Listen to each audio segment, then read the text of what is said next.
Good evening, everyone. We welcome you to the October version of Night with the Experts. This is a monthly program put on by Nuclear Energy Information Service based in Chicago. It's an opportunity for you, members of the public, to interface with the many nuclear experts from around the country in a fairly informal manner. They'll have a few minutes to present to you, but then you'll have the rest of the time to ask questions, engage in some dialogue. So we're grateful for you to attend tonight. The event will be recorded, and the second part of the evening's events, we'll have an opportunity to ask the questions. If you do not want to be recorded, then make sure your camera is off. So I will also mention next month we will be having a session a week early because of Thanksgiving in November. Our next Night with the Experts will be on November 20th, and we have invited a fellow activist colleague of ours from Washington State. Who's here? Oh, no, wait. No, Carolyn Kroom is here. Sorry. Catherine Juddy might join us. Catherine, and we're going to take December off, as we usually do, again, because of the holidays, and we'll start things up back in January again. So tonight, I'm really pleased to have a guest here who is a speaker, author of this book, and I hope it comes up on the camera. Yes, just enough. I don't know if you can read it. It's probably inverted anyway. Title of the book, Return to Fukushima. And the commentary is, this is a fascinating book, one so crucial that it bears on the survival of the Earth, uttered by no other than Noam Chomsky. So I guess we better listen to this. I'm going to pass off the event now to my colleague and board member of NEIS, Jan Boudart, who will introduce tonight's guest. So again, thank you for coming. Please put yourself on mute, and we'll get going shortly. Okay, we have 9 people to let in. Okay, we'll let 10 now. Here we go.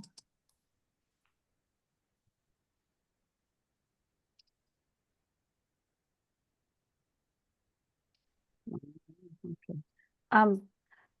Thank you for coming, everyone. It's really beautiful to see you here, and also beautiful to see our speaker, Thomas Bass, who has written the book that Dave tried to put up on the screen, called Return to Fukushima, or Fukushima, or however you want to say it. And one of the reasons we invited him is I read this book and I could hardly lay it down, but I was particularly interested in the middle section because it tells you how people live at Fukushima now. When they go into the red zone, they go back to their homes, they do their farming, and they eat food and drink water from that's probably imported into the red zone but not grown there. It's a really interesting explanation of how people live when they are conscious of radiation in their environment and what they have to do about it. So I'm hoping that Thomas Bass will talk about this, among other things that are in his book, or his latest book. His list of books, you really should go look at it. It's really interesting. And but he did go to Fukushima and interview these people. So I would like to turn it over to Thomas Bass to introduce himself, if you don't mind, Thomas. Thank you. Well, thank you very much, Jan. Am I on the screen? Am I? You look just great. All right. I fortunately can't see myself. I see only you, but that's fine. Okay. What I'm supposed to click on this, or click OK or something like that? Anyway, there's just the roster of people on top. My great thanks to you, Jan, and thank you, David. Thank you to the members of the board for inviting me this evening. I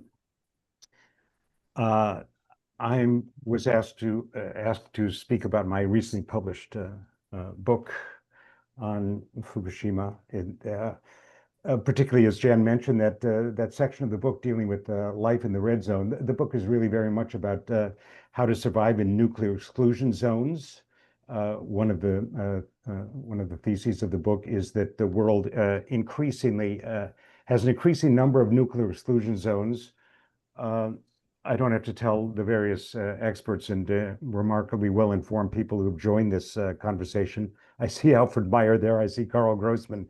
I could give the long list all the way from Chernobyl through Fukushima, the Marshall Islands, Mayak, Hanford, Santa Susana, Sellafield. I believe that the number of nuclear exclusion zones or red zones around the world is increasing, and we better be prepared to confront survival in those nuclear exclusion zones, which is what a good part of my book deals with. So I understand I'm supposed to keep my remarks fairly brief. It's very hard to do on a subject like this. I mean, first of all, one could say a great deal about how unlikely it is that Japan would even have, what do they have, 54 nuclear reactors? But anyway, allow me just to begin perhaps with a slide presentation, quickly lay the groundwork for a description of what Fukushima is like today, and a discussion of survival in the red zone. And then I guess the evening is turned over to my having various conversations with the experts who've joined this evening. By the way, it struck me at some point, the title of these talks, Night with the Experts. I briefly thought for a moment I might be one of these experts, but then I realized that the experts are really in the audience at these events, and that's why there's an S on the end of it. So I see Alfred smiling there, and Carl, of course, you people have spent far longer on these subjects than I have. But anyway, allow me to turn to my slideshow, and if I may, share screen. What do I do? Share screen, and then Share on the bottom. Then you click want the me one you to. want. Oh, yeah, it's working. It's Good. working. Beautiful. Good. Beautiful. Yes. And it's full frame and all the rest of it. It's all of, yep. All right. I won't. We live in the atomic age. Ever since 1945, you can call it the Anthropocene if you want to be geological about it. We're talking about anthropogenic radionuclides that are in our environment. These are the elements at the bottom of the periodic table, right? 26 of them, all of them radioactive, all of them unstable. We live in an unstable world. And so here you have I'm moving quite rapidly through the slides. March 11th, 2011, you have the 9.0 moment magnitude earthquake in Japan. You have a tsunami, a wave of over 130 feet. The wave when it hit the nuclear power plant at Fukushima Daiichi was over 50 feet. That wave, it absolutely devastated the coastline of Japan. It washed 6 miles inland and killed approximately 20,000 people.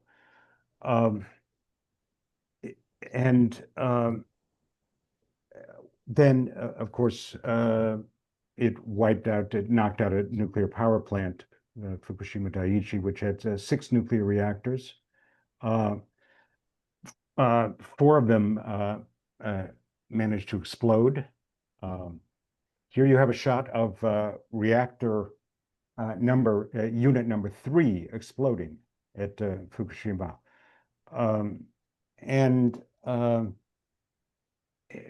I'll go on to the next slide and then return to this slide. This is a shot of Unit 3 exploding.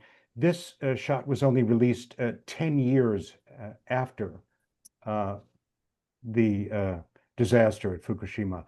I prefer not to use the word accident, which is generally used. When nuclear power plants explode, it's not an accident. It happens to be a disaster. They occur roughly once every 10 years. We're overdue for the next one.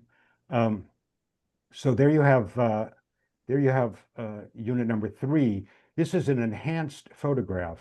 And as I say, it was released by Nippon TV 10 years after the actual event.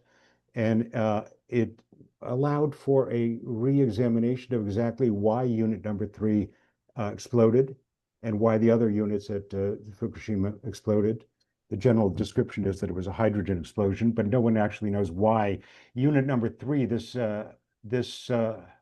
here I shall return here. This is the original photo that was released. It's actually 2 explosions. You see this flash of light here. You see this cloud coming out here. You see the other cloud rising here. So that enormous cloud rising here. I could get into a lengthy discussion here of the fact that Japan has a State Secrets Act, that broadcasters in Japan were not allowed to show these images, that you could spend 10 years in prison for violating the State Secrets Act. It has other ways of censoring the news. Broadcasters in Japan were not allowed to use the term meltdown. Other forms of censorship in Japan include the idea of reputational damage. I am damaging the reputation of Japan by speaking this evening about certain things that I'm going to talk about. In other words, I could lower the value of the fish for sale from Fukushima, for example. And so, I would be forbidden from raising some of these subjects. Japan also ranks very low on the World Press Freedom Index because it does not have a tradition of investigative reporting. It instead has what are called keisha or press clubs that are devoted to turning journalists into mouthpieces for government propaganda. So here's reactor number 3 exploding. And the high definition photo released 10 years later.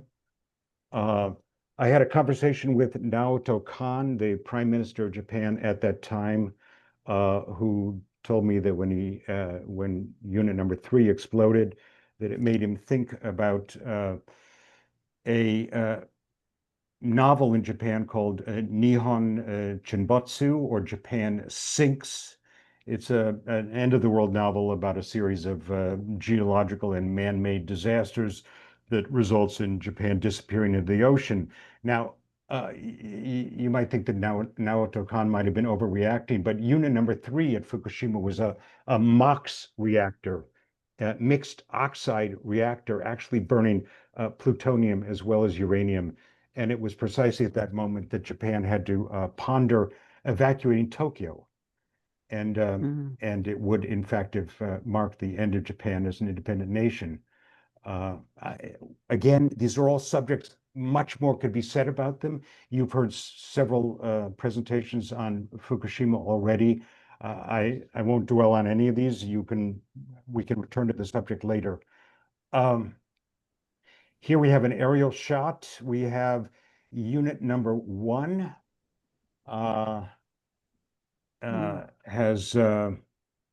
this is an aerial shot of reactors 1 and 3 with their roofs blown off.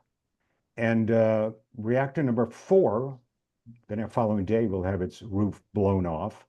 And this reactor also suffered explosions, although the roof was not blown off. So you have 4 reactors at Fukushima that exploded. And this is a particularly perilous moment because the spent fuel pools for these reactors are on the top of the reactors.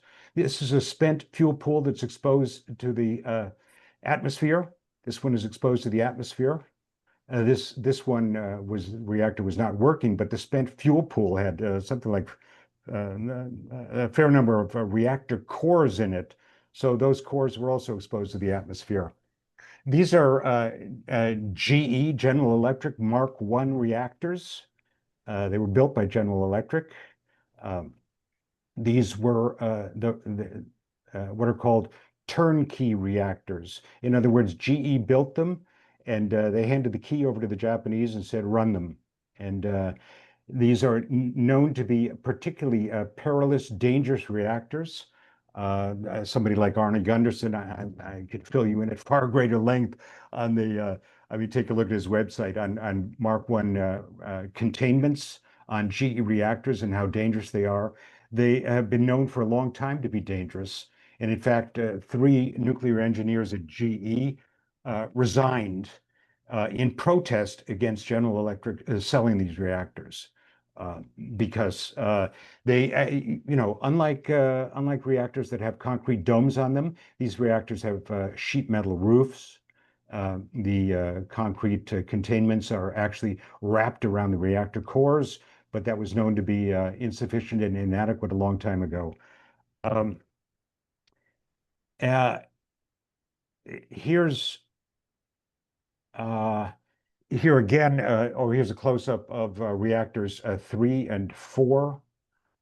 Take a look at reactor 3, what a pile of rubble it is, what a complete catastrophic mess it is, with the fuel pool right in here, generally exposed. One of the points that I make in my book, and one of the points that needs to be stressed, is that Fukushima is an ongoing disaster. It is not over. And in spite of press censorship in Japan, in spite of our willingness to look in the other direction and forget about nuclear disasters, in spite of the sheer volume of propaganda that is raining down around our ears at the moment about the need to build more reactors, Fukushima is an ongoing disaster. 2 of these fuel pools remain unloaded. We're approaching the 15th anniversary of the Fukushima disaster, and the fuel pools have yet to be unloaded because their radioactivity is so astronomically high.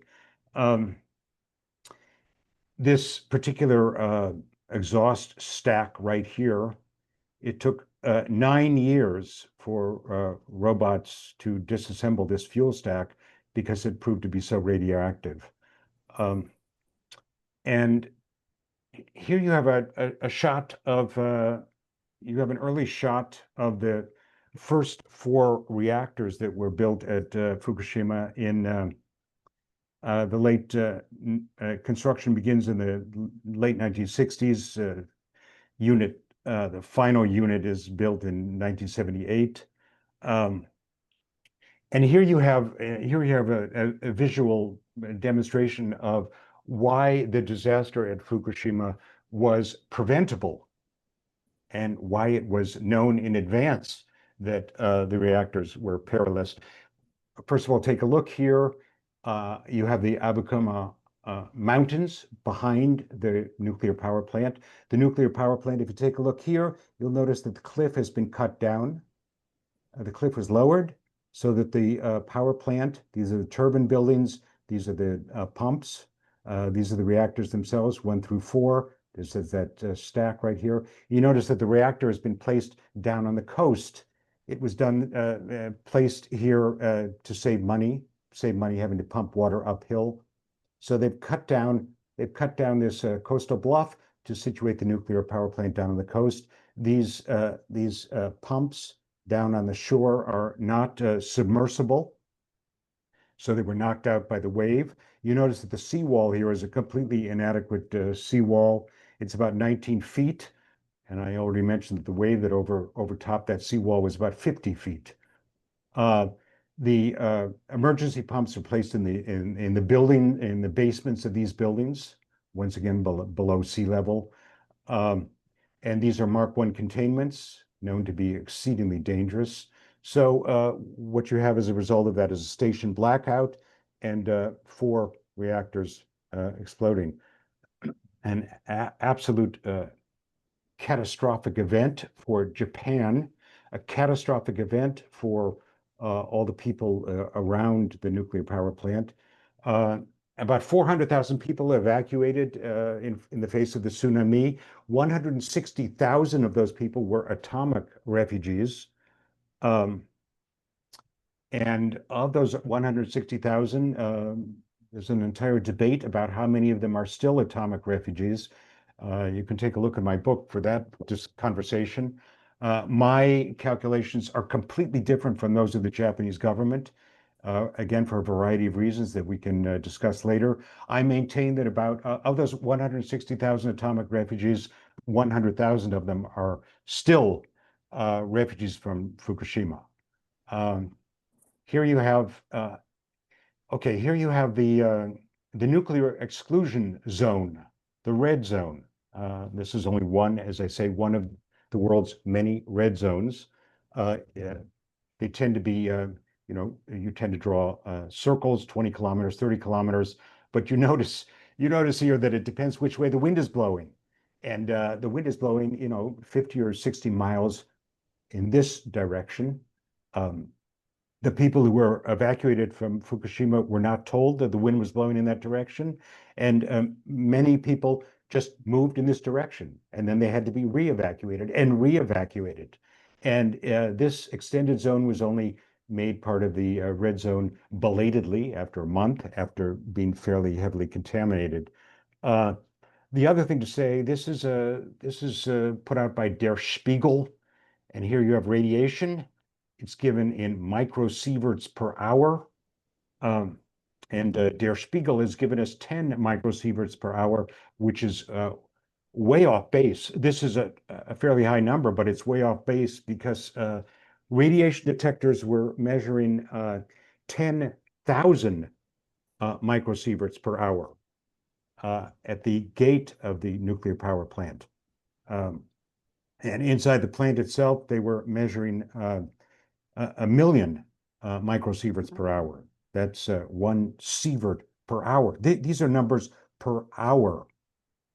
This is an astounding amount of radioactivity leaking out of Fukushima. There's still a fair amount that's leaking out of the plant, although the numbers are not as high as they were. I mentioned this because I don't know whether you've encountered this recently.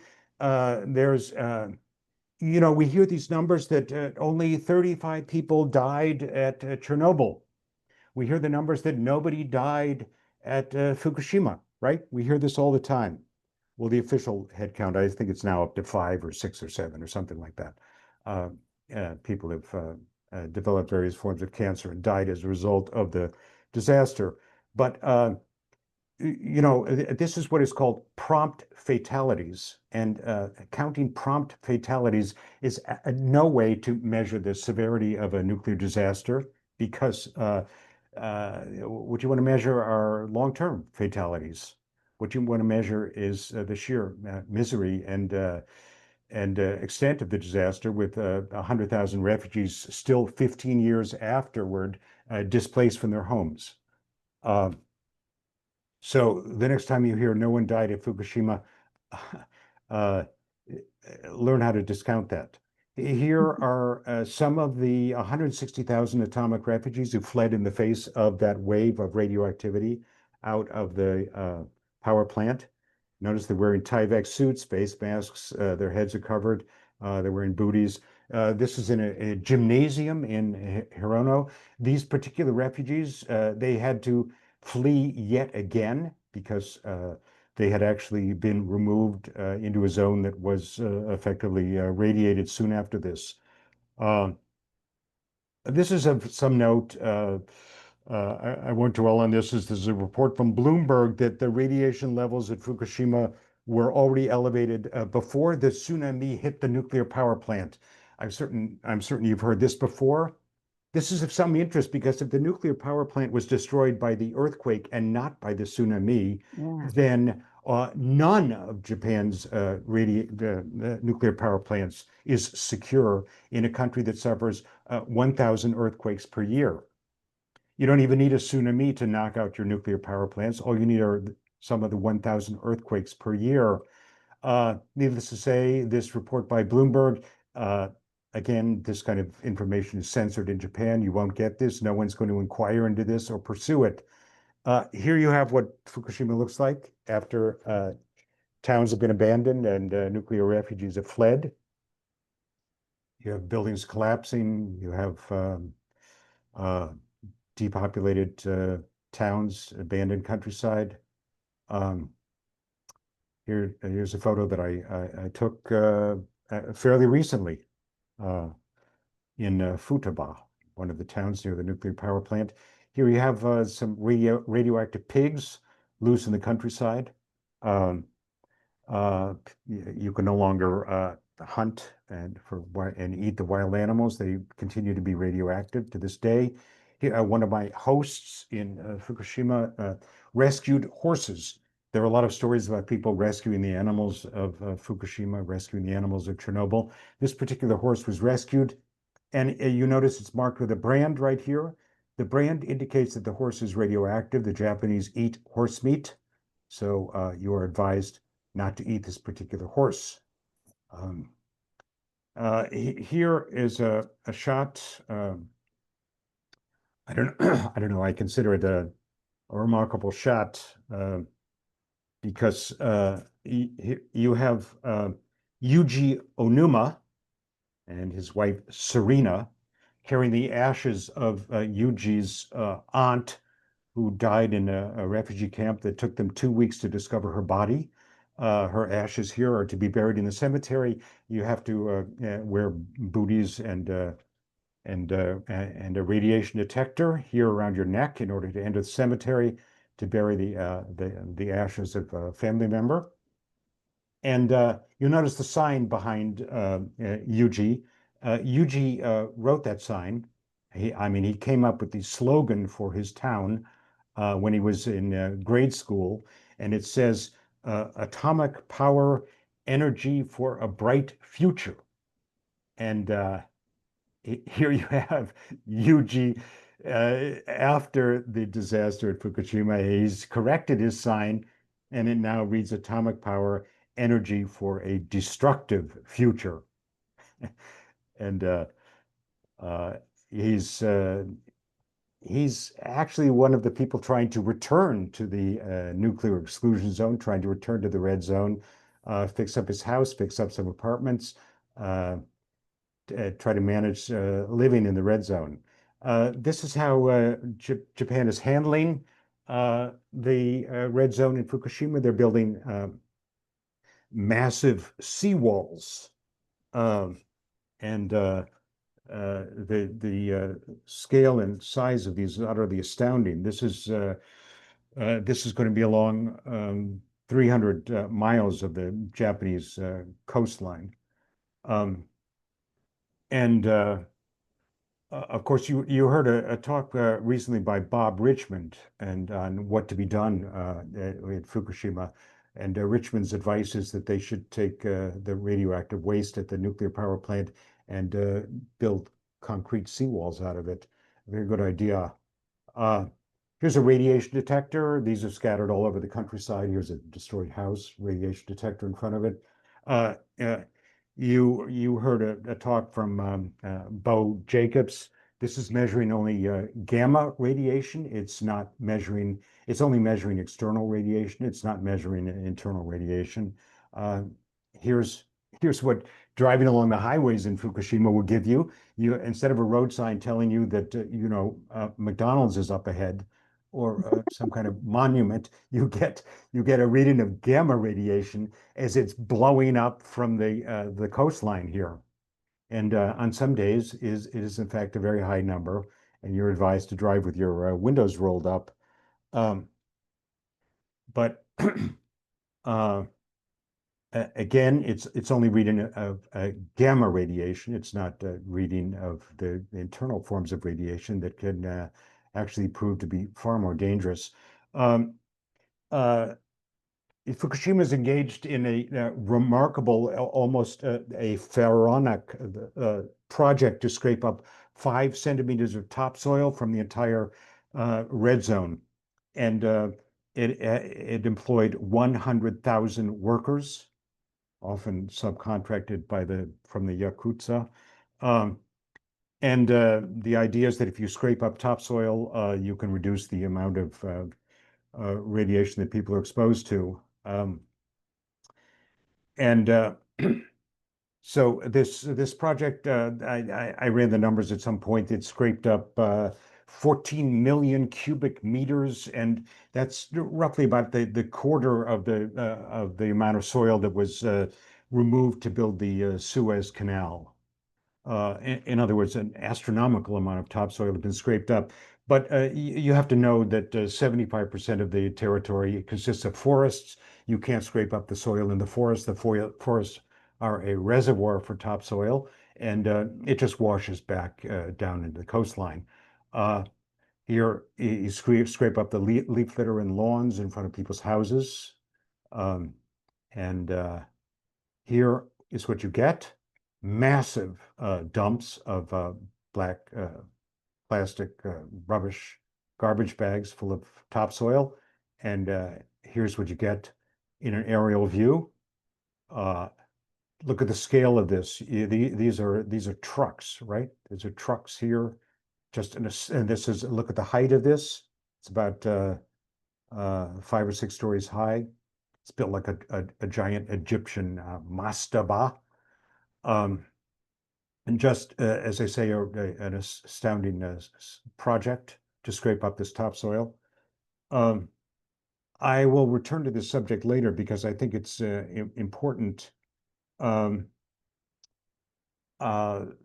Japan is currently in the process of distributing this topsoil all around the country. And again, that's a subject that I could dilate on later. It is, I maintain, and you will forgive me for exaggerating, I maintain that Japan is involved in the very odd process of turning the entire country into a red zone. They are doing their very best to lure people back into the nuclear exclusion zone in Fukushima. They're giving people subsidies and payments. They've cut off the housing subsidies for the atomic refugees, trying to force them back into Fukushima. And as I say, they're trying to distribute this topsoil all around Japan. And here you have the so-called red zone, hot zone returnees. This is a 2018. In 2017, Japan stopped paying the subsidies for the atomic refugees, as I say, in an attempt to force them back to Fukushima. So here you have evacuation orders were lifted in 2017, and here you have people returning to these areas where the evacuation orders are lifted. Here you have yellow is restricted access, and here you have return unlikely in next few years. In other words, here you have a nuclear exclusion zone. It extends, as I say, 50 or 60 miles up into the countryside here, and an area, the Japanese call it a difficult to return zone, in the euphemistic style preferred by the terribly polite Japanese. And the difficult to return zone will likely never be returned to. It's an area about the size of New York City and all of its 5 boroughs. So how do you live in the red zone? What happens if you return to live here? What happens if you return here? What happens if you eventually return to live into in a restricted access area? Or if you live in this entire area here where the evacuation orders have been lifted in Iitate? Well, what you do, this is Ai Kimura, and she's the current director of Terashine, which is the Mother's Radiation Laboratory. The Mother's Radiation Laboratory is a remarkable, astounding laboratory. It's the most sophisticated laboratory in all of Fukushima, where the mothers got together and decided that they need to do their own nuclear testing because they don't trust the government. And even if the government were doing it, they wouldn't trust it. She's looking, these are soil samples gathered from one of the schoolyards that has supposedly been cleaned up. And families are being given subsidies to return to those areas because the schoolyards are supposedly clean. Well, excuse me, is that in fact the case or not? This is an astounding example of citizen science. This is a subject, again, I could speak about at much greater length. Fukushima is a paragon of citizen science laboratories, how to do it, how to survive. They actually spend a lot of time visiting Chernobyl, and they exchange information with Chernobyl. The number of visits and the exchange of information between those two red zones was one of the things that absolutely startled me. Here's the mother's radiation laboratory, as it's called. Here you have some of the people in the laboratory. You know, a fair amount of, I could regale you with photos of this sophisticated, you know, this is sophisticated equipment here, costing many thousands of dollars. Uh, all of it here, radiation, various kinds of radiation detectors. Here's a little soil sample scraped up, and they will advise the mothers, no, you should not return to that school. That's absolutely not safe. We advise you do not go there. And they have the temerity to oppose the government in providing scientific advice to people asking for it. Uh, so here's another radiation laboratory. This is the laboratory founded by Tokunori Kobayashi. This is the Minamisoma Radiation Laboratory. And here you have soil samples that have been brought in overnight and left on the front step. And as soon as the doors open, people are going to go in and examine these, and you're going to get the amount of radiation in there. And here's Takanori Kobayashi here, the founder of this laboratory. And this is Hidekai Jino here. And he's interested because he founded a relief organization to give aid to Chernobyl. And then at some point he realized that why are we giving aid to Chernobyl? Why don't we give aid to Fukushima? And then the two of them decided that they should organize trips and exchanges of information between Chernobyl and Fukushima. And Jan had mentioned that she was impressed by the chapter in my book describing life in the red zone, because I talk about the radiation laboratories doubling as daycares and nursery centers. And here you have a little child who spends her day or her afternoon in the radiation laboratory doing her little drawings. Here you have maps. Here we have maps of every square inch of particular area in Fukushima. And every year, people go out, volunteers go out and map the radioactivity in the fields and how safe it is. And here you have some red areas. Here you have some areas that are not safe at all. And this is Tatsuko Okawara. She's a puppeteer. She does a puppet show on nuclear disasters in the red zone, and you can't quite see it. But she's also she's running this organic store where she sells produce and so on. All of it is labeled with the radioactivity of the various the produce that's for sale here. Everything has a label on it. And this is Yukio Shirahige. I spent a lot of time with him because he worked for 32 years as a cleaner in Fukushima Daiichi in the nuclear power plant. In other words, he's a professional cleaner up of nuclear messes of atomic radiation. And he has, and so after 32 years in the nuclear power plant, he's now retired, and he's devoted himself to cleaning his house. And spotless, repainted everything, cleaned it up. Yeah, it's loaded with radiation detectors. I mean, this is he put this together, and he's got homemade versions. He's got professional versions. He's got versions from Ukraine. He's dozens of radiation detectors, and he cannot get his house clean. And he's a pro. I mean, that was his job. Can't do it. Particles are continually blowing in through the windows. He doesn't have the money to replace the windows. His wife is not with him. I just might mention Norma Field is the expert on this subject, and other people who've addressed you can talk about Yukio Miyamoto can talk about this. There's something called the Fukushima divorce, where men have returned to the red zone and their wives and families have refused to join them. It's just too dangerous. The differential is too dangerous for women and children, the exposure to the radiation. Men have developed a kind of intense interest in trying to survive in the zone and figure out how to do it. And so there's this thing called the Fukushima divorce, where there's a differential between the number of men in the red zone and the number of women who've returned to the zone. Shirahige is one of those people. And here we have Yoshinobu Ito. He's known as the measuring fanatic. Take a look at this. He has a vest with 4 radiation detectors that he's carrying around with him. Every day he posts the radiation levels. He lives 60 miles from the nuclear power plant, and he maintains that the radiation levels are too high for the area to be resettled. Here, he and I are wandering the country. We're wandering the hillside, foraging for mushrooms. The people of Japan, there's several hundred varieties of edible mushrooms in Japan.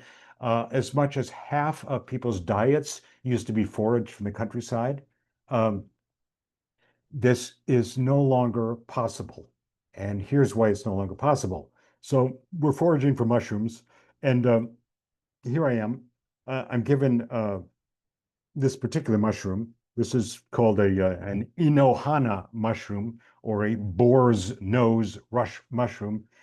And I'm told that it has a remarkably high, that it's remarkably radioactive.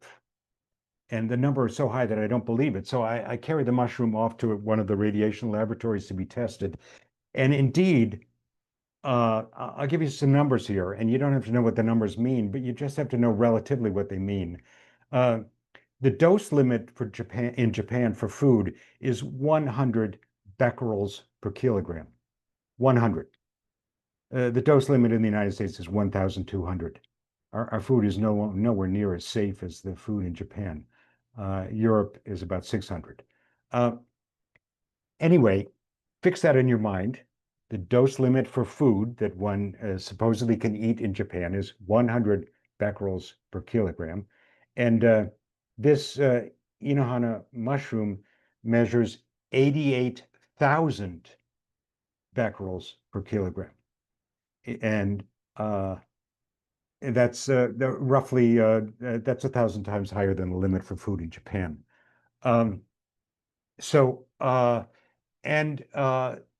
There are years when the mushrooms are even more radioactive than other years. In other words, they're bioaccumulating radioactivity in the soil. Here you have radioactive persimmons that have been deemed no longer edible. This was in Date City. This is about 60 miles northwest of Fukushima, a fair distance from the power plant. Here you have fish from caught off the coast at Fukushima. And this is an example of reputational damage, what I'm going to talk about next, and why I could get in trouble were I Japanese and were I attempting to report this information in a Japanese publication. One half of there used to be 12,000 boats that fished off the coast. Half of them no longer fish. Fishing is limited to 10 days per month. The catch has gone from 26,000 tons to 5,000 tons. Fishermen are paid not to fish. And of the 200 fish species off the coast of Fukushima, roughly 1/4 of them at one time or another have been deemed too radioactive to eat. So bear that in mind, because Japan, as you well know, is currently in the process of dumping radioactive water out of the reactors into the ocean.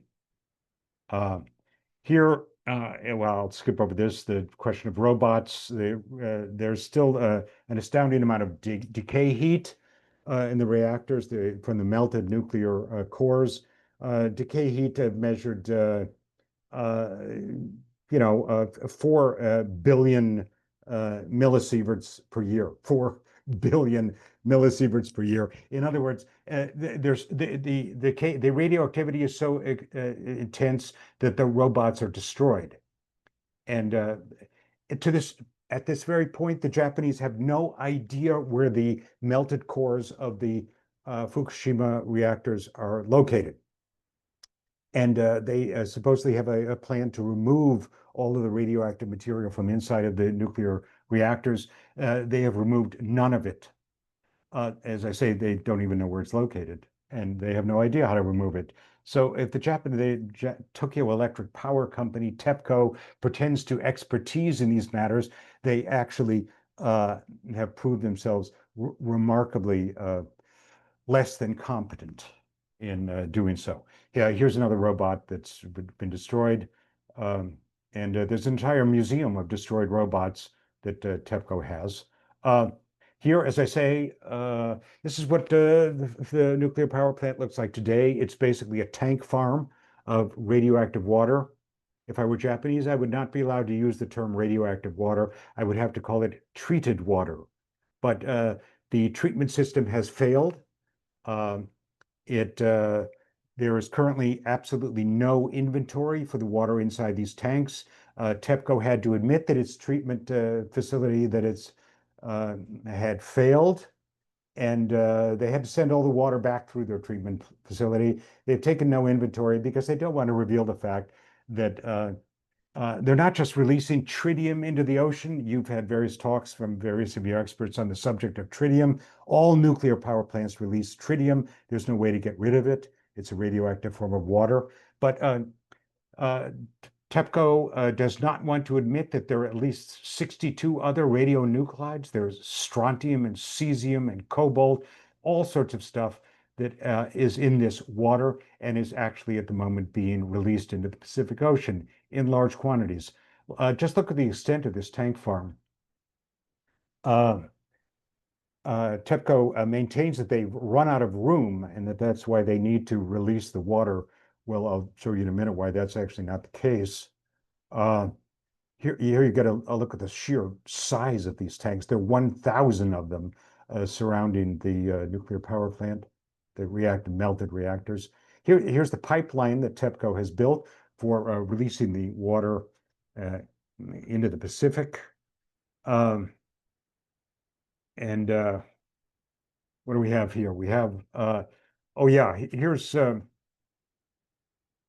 they're dumping 1.3 million tons of radioactive water into the Pacific Ocean. That's over 1 billion liters. That's 530 Olympic-sized swimming pools of water, a large quantity of water.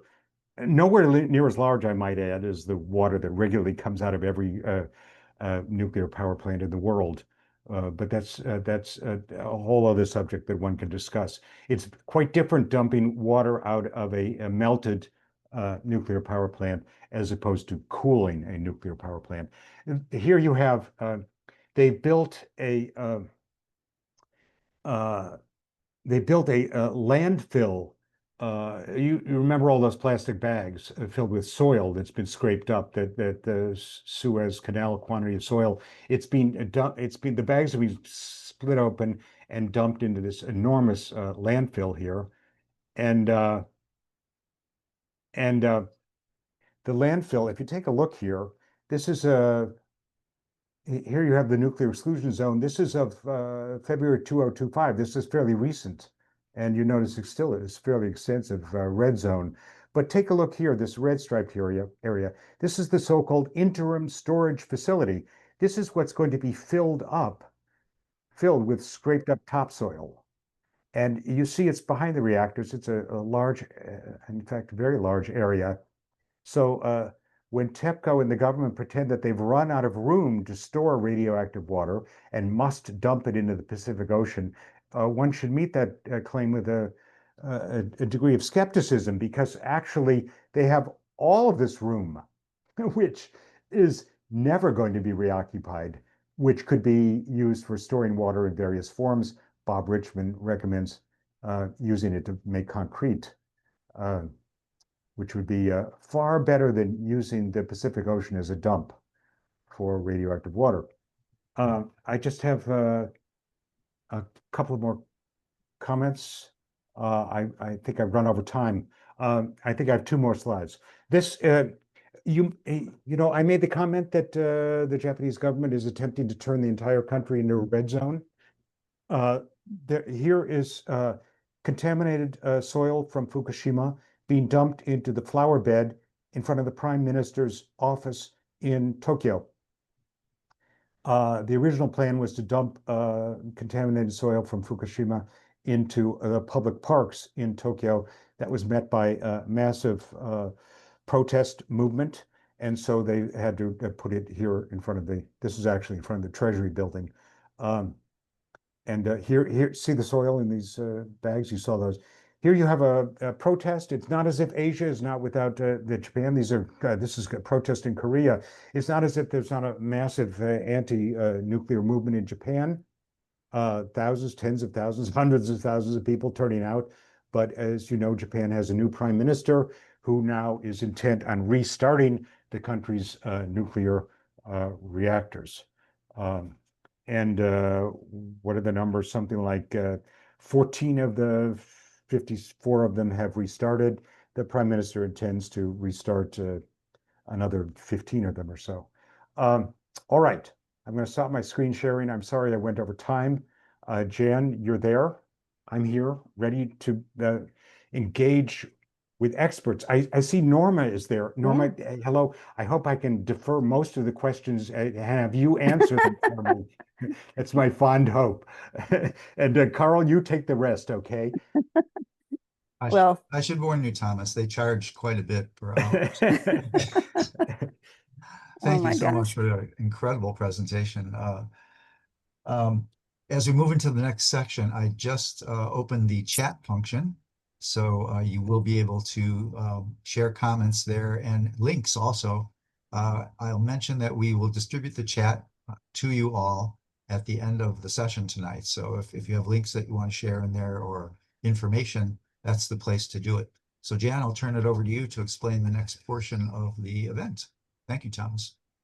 I think that was wonderful. I hated to see you stop. It was so interesting. You know, we think we know a lot about Fukushima, but I learned a ton just in the last 45 minutes of things I didn't know. But um, I our usual protocol here is that uh, I if you want to ask a question, you go down to the bottom of your screen where it says react. There's a little heart there, and you click on react, and there will be a bar come up that says raise hand. And so your raised hand will come across the screen right at the top, and it will come across the screen in order. But we're also trying to accommodate people who did what Norma just did, raise your hand this way, or just wave. And so I'll try to watch for people who have their hand raised in their section of the screen. And the second thing is, you can ask a question and a follow-up question. But in order to accommodate everybody, we don't allow, an extensive discussion of the question that you ask, unless it's really a riveting, interesting thing to talk about. And also, you may ask a second question if we've been through all the people who have raised their hands, and we still have time. So and if you're going to make a comment instead of a question, you would be limited to 3 minutes. Oh, I don't know where my cell phone is, but look, I'll try to limit you to 3 minutes. But I'm not sure that's going to work this time because, like Thomas said, there's Norma here and Carl and Alfred and, other people. Connie's here. She's an expert on her own. So let me just say, if you want to ask a question, please raise your hand with the raise hand function at the bottom of the screen. Okay, we got Carolyn Kroom. Carolyn, you start by asking your question, please. Okay. Oh, you've got it. Oh, okay. I'm sorry. Go on, Jan. Oh, I was just going to say unmute, but you did. This is going to be hopelessly naive. I didn't quite understand. Well, thank you for your wonderful presentation. And at the very beginning, I didn't understand why you were talking about Unit 3 and saying something about that there was some connection that Japan could that there might be an end of Japan as an independent nation for some reason. I didn't quite get what you were saying, and I feel quite bashful, but I thought I would be brave. Carolyn, that's an important question. So you have four reactors, power plants blowing up in Fukushima. Of the fourth one was in the process of being refueled, so that one was not operating. The three others were operating. Two of those three were burning uranium fuel. The other reactor, unit number 3, was burning mixed oxide fuel. This is actually fuel that's made out of processed spent nuclear fuel and has plutonium in it. And reactor number 3, unit number 3, exploded. Again, one can consult Arne Gundersen on these matters. It exploded with far more force and velocity than the other reactors. So you have the fact that the fuel is far more lethal. You have the sheer power and force of the explosion. And it was with that explosion that Naoto Kan, the prime minister, has to actually ponder whether he evacuates not a 20-kilometer zone, not a 30-kilometer zone, but Tokyo is only a little over 100 miles from the nuclear power plant. Fukushima is the power plant powering the electricity and the bright lights of Tokyo.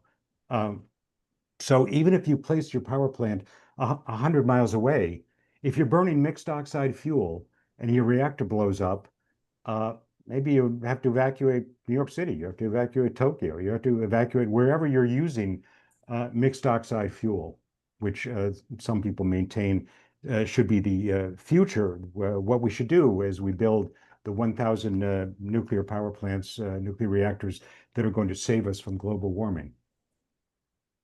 Did I almost answer your question? Yes, you did answer it, and thank you very much. I somehow didn't comprehend, and I do now. Thank you. Okay. Appreciate it.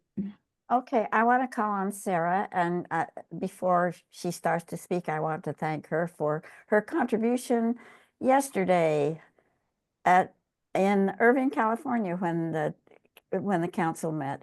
She did get a chance to speak, so now you get another, Sarah.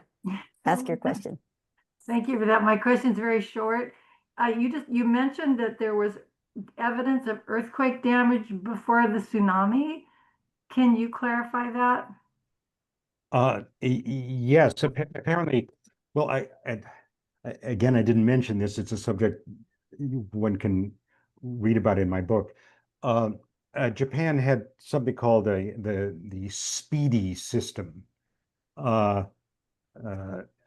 want to be precise about this. In other words, it had it had radiation detectors scattered all around the nuclear power plant. Every country in the world that has nuclear power plants has the countryside seeded with radiation detectors, and these radiation detectors are measuring a wave of gamma radiation and coming out of the Fukushima power plant before the tsunami hit.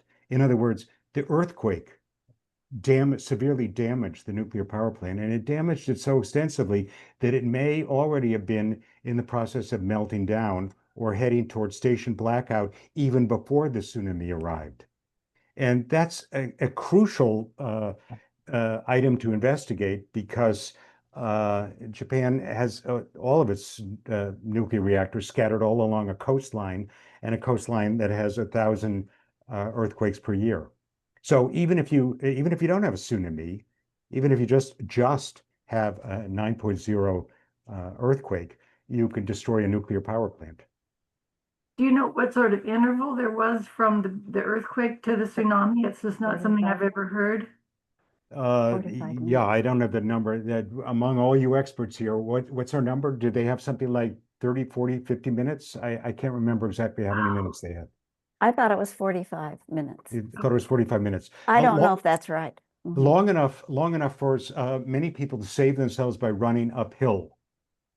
There's a famous, if you take the disaster tour of Fukushima, one of the sites you'll see is a school that was wiped out by the tsunami, the wave washing over the school. But the teachers at the school was built with a tower for looking out over the ocean. The teachers had enough time to take all those school children and run uphill and save everybody.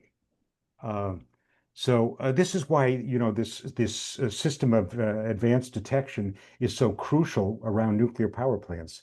You want to know which way the wind is blowing. You want to know how much radiation is coming off the power plant. You want to know whether a tsunami is coming. You want to be as informed as possible. And well, Naoto Kan, the prime minister, was very quickly forced out of office for having to confess that he was not very well informed about what was happening and did not inform the Japanese public sufficiently when the disaster occurred. Thank you.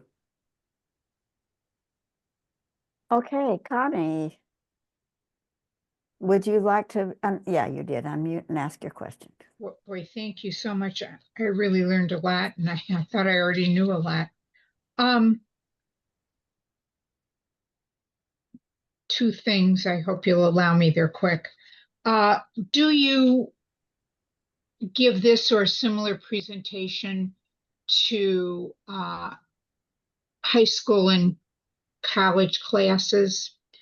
And does a GE Mark III reactor, for example, have to be retrofitted in any way to use max fuel?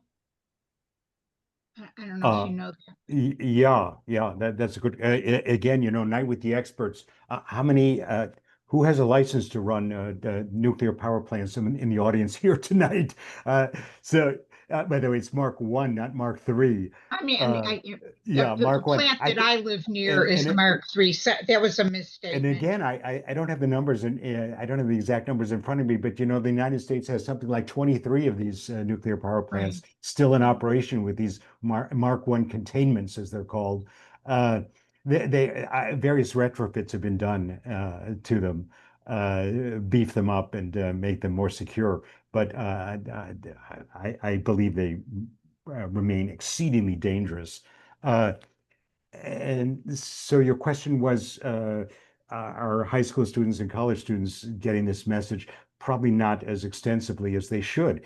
Again, I mentioned the sheer amount of propaganda that's being rained down upon us daily about the need to that atomic energy is going to save us from global warming. Atomic energy is green.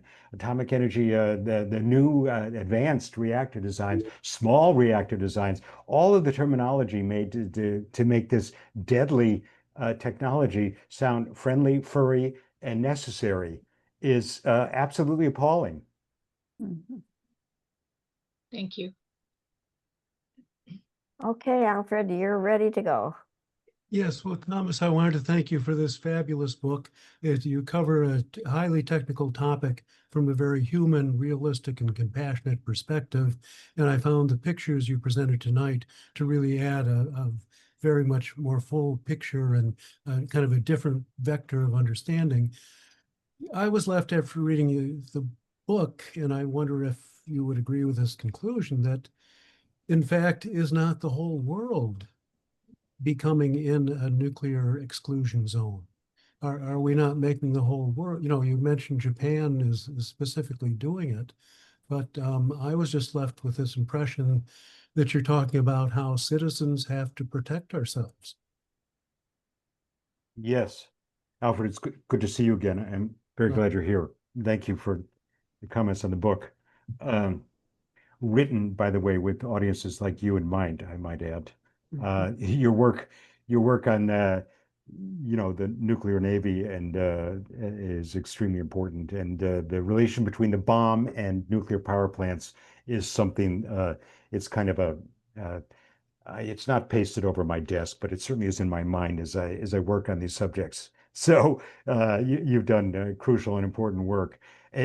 Again, to restate what Alfred reminds us over and over again, the bomb and atoms for peace. Atoms for war and atoms for peace are joined at the hip.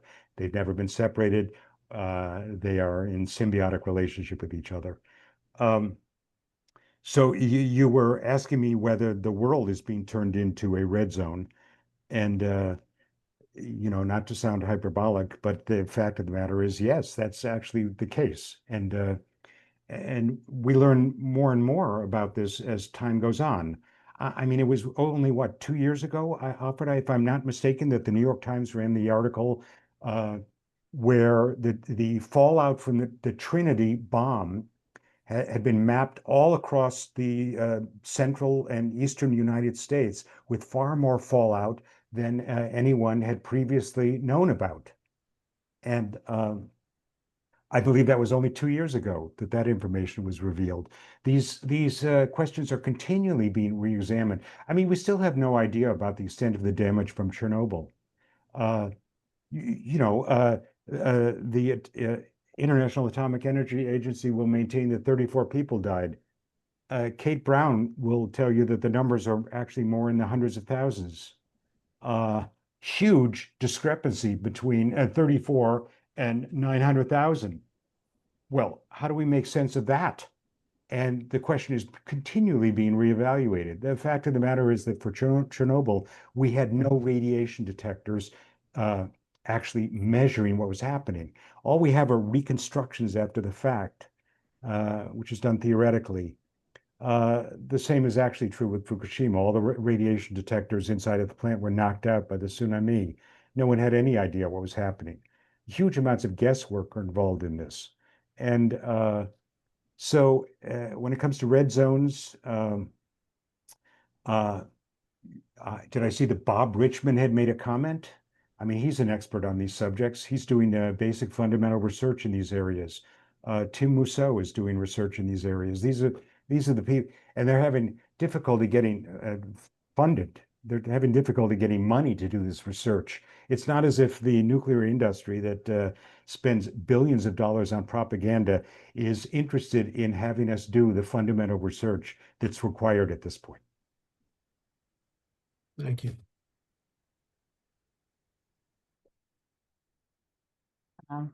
I have been looking for an article on NEIS.org that Dave wrote a long time ago called "Joined at the Hip," and it was interesting that you used that expression. And it's also called "Birds of a Feather," and it cites chapter and verse as to what you and Alfred are just talking about, how nuclear power and nuclear weapons are inextricably joined. I don't want to keep talking because Kathleen has a question. Go ahead, Kathleen. Thanks, Jan. And thank you, Thomas. I'm kind of reeling from all the information and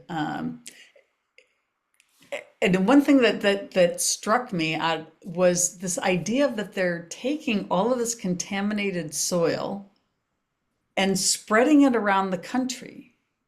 And you showed that they have, I mean, one, they could just leave it there because it's in an area that shouldn't be inhabited again anyway.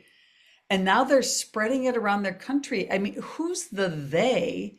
And what's the reasoning for, hi, let's spread radiation around the country when it could just stay where it is and or be kept in that exclusion zone? I mean, that just seems absurd. And it's not like there's a PR benefit to this. It's just, that just struck me as like one of the more absurd of all the absurd things that you talked about. So I'd love to hear more about that. Thank you. Kathleen, you raise a good question. Japan is doing everything possible to avoid building a sarcophagus. You know that Chernobyl is surrounded by a huge sarcophagus, a tomb, a concrete tomb. And then on top of the tomb, it has a multi-billion-dollar tomb on top of the tomb. And Japan is doing everything possible to prevent that. They would consider that embarrassing to the country. Look, when it comes to meltdowns, 3 Mile Island will dismiss that operator error. Chernobyl, we'll dismiss that. Russian technology. Japan, this is an advanced industrial country. What's going on? Why are they having 4 reactors explode? What's going on here?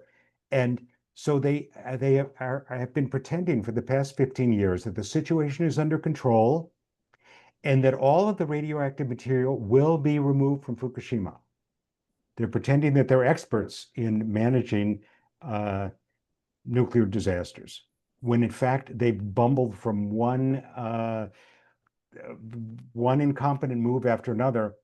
TEPCO is among the least trusted companies in Japan.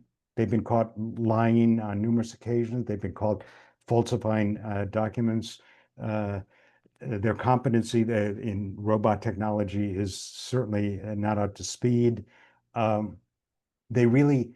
The government has promised that 20 years from now, all of that soil is to be removed from Fukushima. It's just such an embarrassment for the country that to save face and to avoid the embarrassment of this advanced country facing a disaster of this proportion, those reactors are going to be dismantled, decommissioned. All of the soil, all of the radioactive material will be removed. No one has stepped forward to take it. They have no idea how that's going to happen. They've made virtually no progress on doing that. Nonetheless, that is the promise as it stands now. Everything is being done to avoid building a sarcophagus.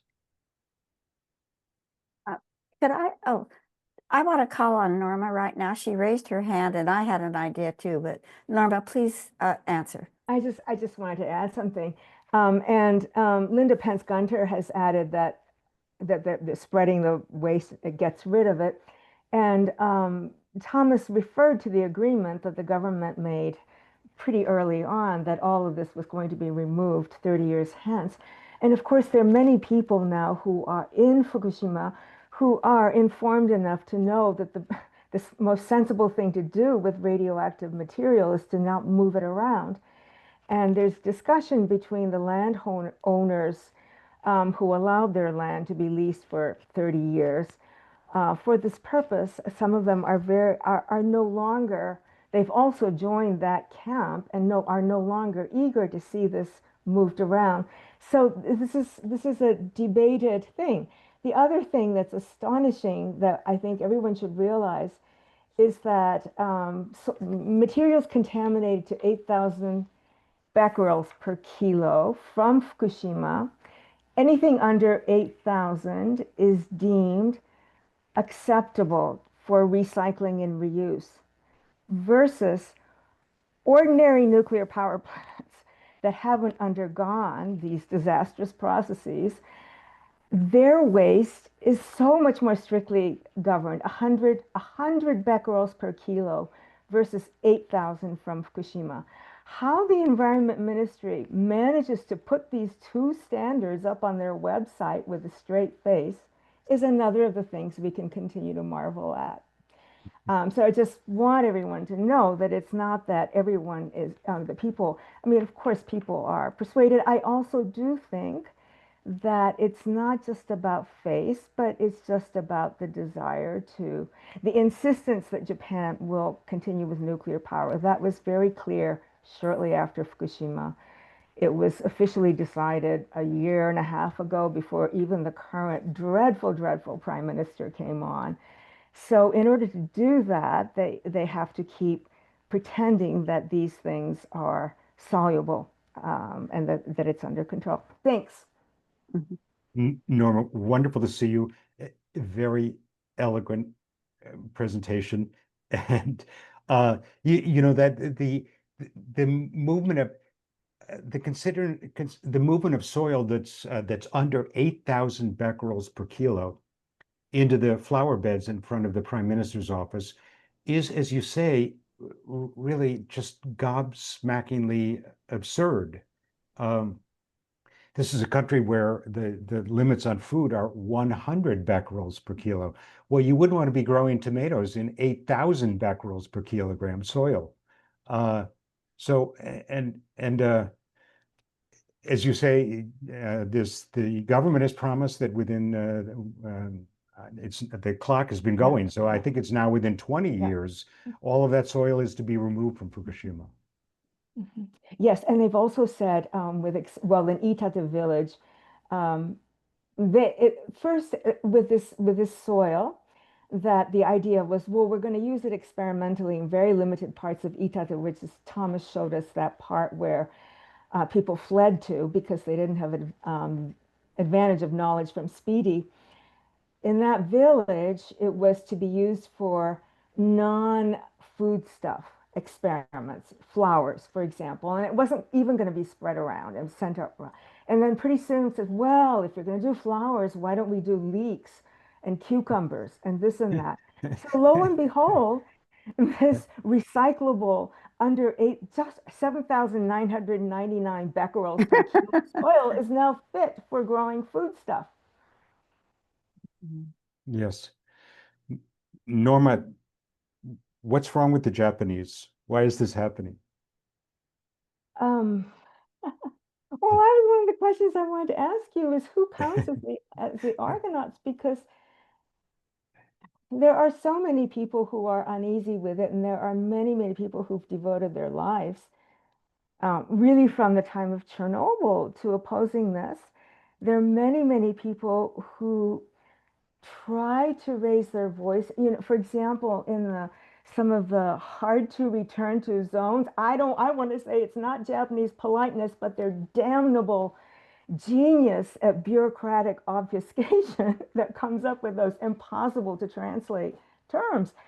But anyhow, in one of those villages, just 7 kilos from Fukushima Daiichi, they've built a state-of-the-art school that would be any Japanese parent's dream school, right? It's Right. open classrooms, it's ages 0 through 15, exchange with the community, elderly people can come and, feel cheered by these children, et cetera, et cetera.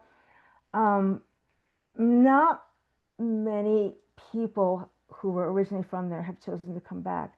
It's luring new people who are, it's a section of Fukushima that was known for, this is sad to say, for very progressive child welfare provisions and whatnot, and they're luring new people there, often single mothers.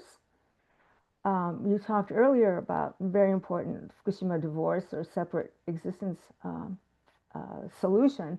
But anyway, I went on a visit with journalists in France this spring and talked to a dean, and I couldn't help asking him, because this was also very controversial, that stable potassium was available in great supply in Fukushima at the time of the disaster.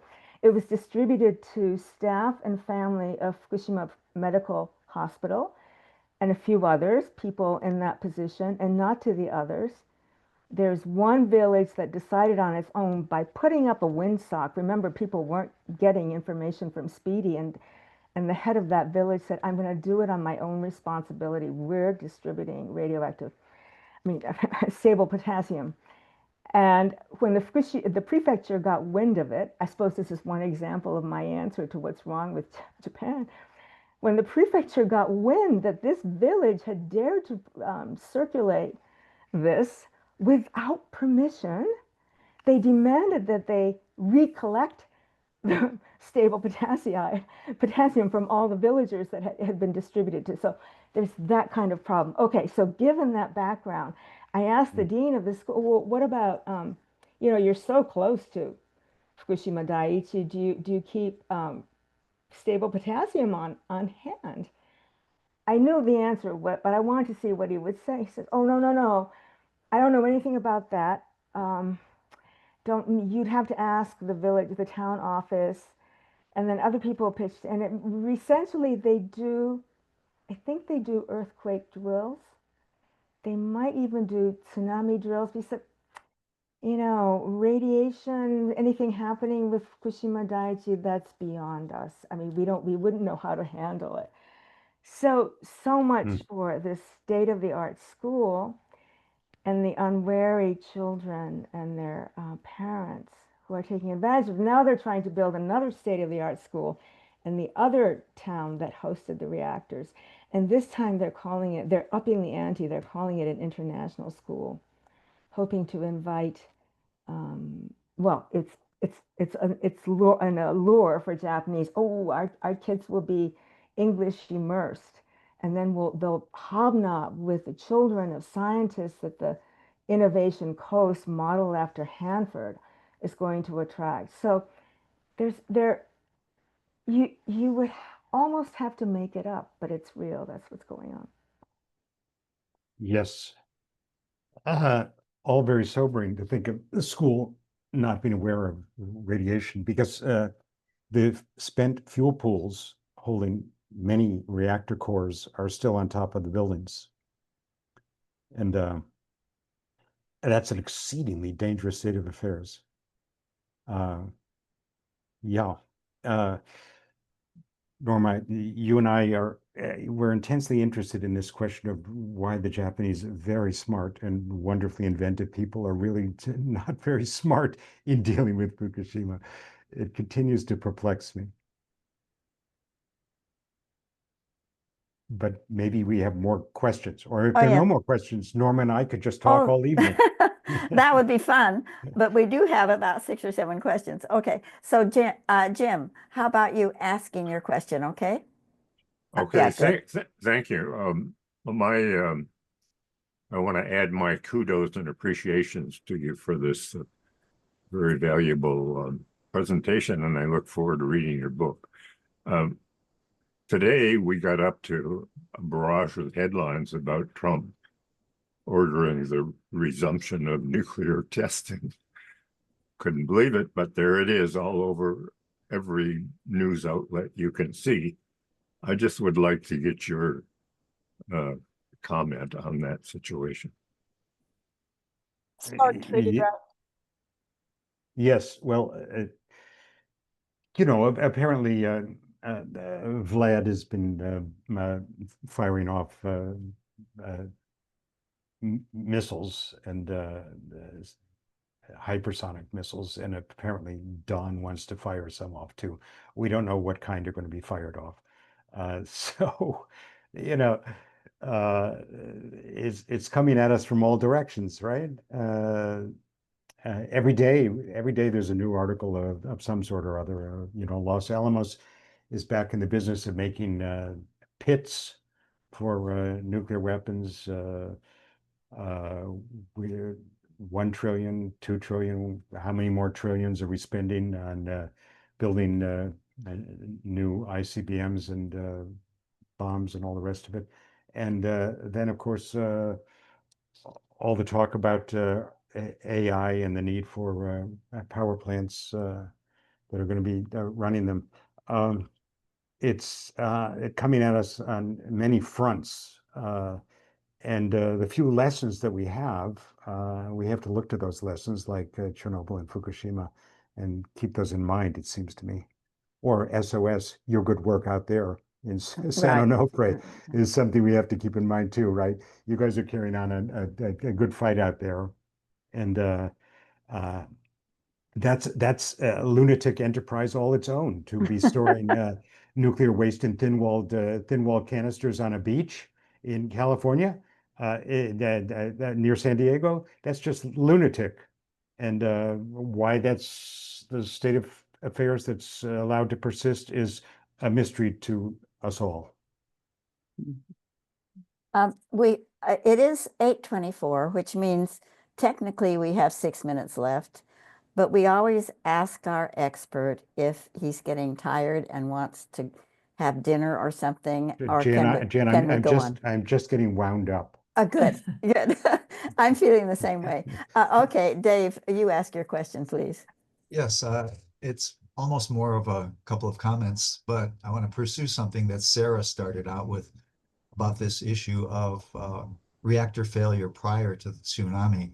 Before I ask that, though, I want to point out for our Illinois participants tonight that the two operating Dresden reactors southwest of Chicago and 50 miles, and the two reactors on the Mississippi River in the Quad Cities area are also GE Mark I containment type reactors, and they're older than the reactors were at Fukushima. So a little bit of nonsense history for you. So I want to get back to the issue of the fact that there may have been failure going on prior to the tsunami hitting. I was convalescing at the time, and there was about a year after the disaster, I remember seeing I want to say CBS, but I could be wrong, broadcast. It was an hour-long special about the disaster. And I recall one of the workers being interviewed, and the translation came across that alarms were going off within the reactor facility prior to the tsunami hitting. Now, I don't recall if they were radiation alarms or some other sort of alarm. I then ran across a reference in the report to the Japanese Diet that came out, the one where it's about as close as independent as you'll get of what went wrong, an analysis of what went wrong, where they also referenced this. And then there was a third thing that came up which said the same thing. So what I'm raising here is there do seem to be some leads that could be pursued on this issue of, was there reactor failure prior to the tsunami? So instead of blaming it on a loss of on-site power accident caused by the tsunami, you have to look at whether these reactors actually could withstand the earthquake, which would seem to be the source for these 3 reports that there was failure prior to the tsunami hitting. Any comment on that? David, a very good summary of the situation. And yes, it could be pursued. And the question is germane, of course, for all the power plants that are in earthquake zones. Anyone tuning in from California should be particularly concerned at this point. But earthquake faults, it's not just California. But yes, as you mentioned, there are all sorts of ways to destroy a nuclear reactor. You don't need a tsunami. And all the near disasters that we've confronted are warning signs and alerts for what could come. Thank you. Okay, Paige, would you mind? I'm eaten up with curiosity. How do you pronounce your name? Oh, actually, the last name's misspelled. It's Murphy Young. Oh, okay. So All right. it's Cancel. unintentionally exotic. Okay. I have basically 2 and they're a little bit ahead. I'm looking at these SMRs. There's a huge national, international push to get these installed. And it's very concerning when you inform me that the cooling water is what very typically is the radioactive material that gets released. Does anybody know whether these small modular reactors rely on cooling water? And if that is the vehicle for radioactive pollution? The other thing is we're saying, what's up with Japan? What's up with TEPCO? What's up with the IAEA?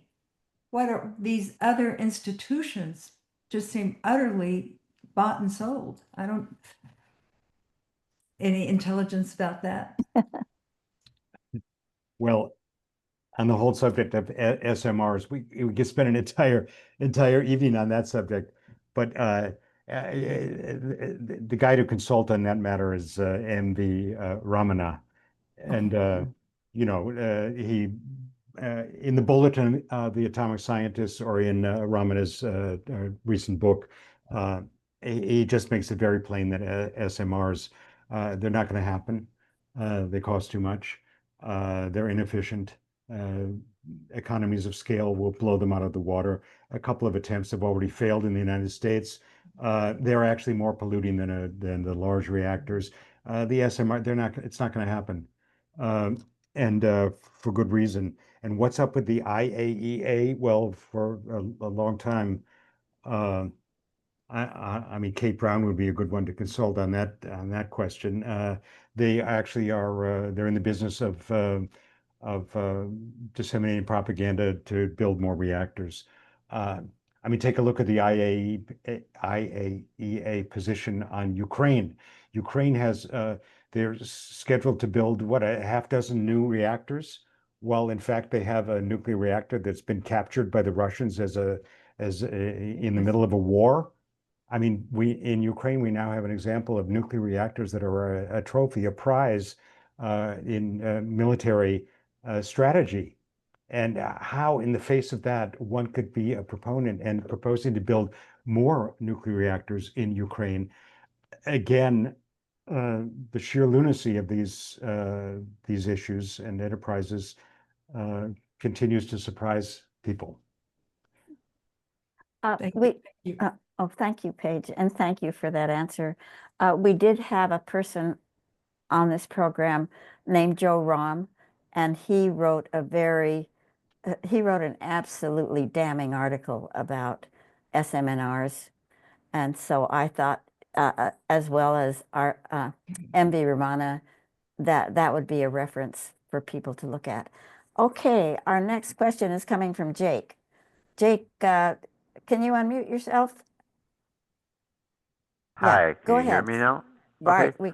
You kind of answered the first one as to my first question as to why the hush hush. It sounds like it sounds like they're trying to cover up the accident so they can build more. Well, kind of. I guess you said earlier on that journalists are not supposed to report on this stuff. Have any journalists been published for reporting the wrong things in terms of reactors? My other question is there in Japan, is there equivalent of the Price-Anderson Act here? How do they deal with liability issues? Good question. Good questions.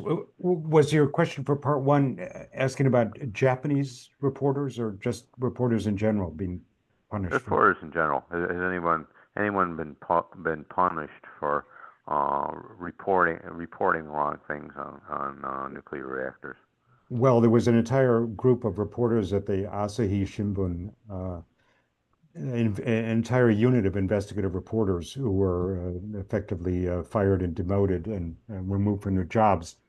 That was a case where they, when the reactors began melting down, it was the intention of TEPCO to abandon the site. They were simply, and in fact, the workers at the nuclear power plant fled from Fukushima Daiichi. And when this was reported by the investigative reporters at the Asahi Shimbun, for various reasons, they were all effectively fired or demoted or removed. And there is not a tradition of investigative reporting in Japan, and assuredly, after the institution of the State Secrets Act and after what happened to those reporters, Japanese reporters are treading very lightly on these questions. And as for the price, as for insurance, you're referring to the fact that we, the taxpayers, are on the hook for insuring nuclear power plants in the United States. Otherwise, they wouldn't be built. What happened in Japan, when TEPCO intended to abandon Fukushima, they were just gonna walk away and leave the melted reactors on the shore.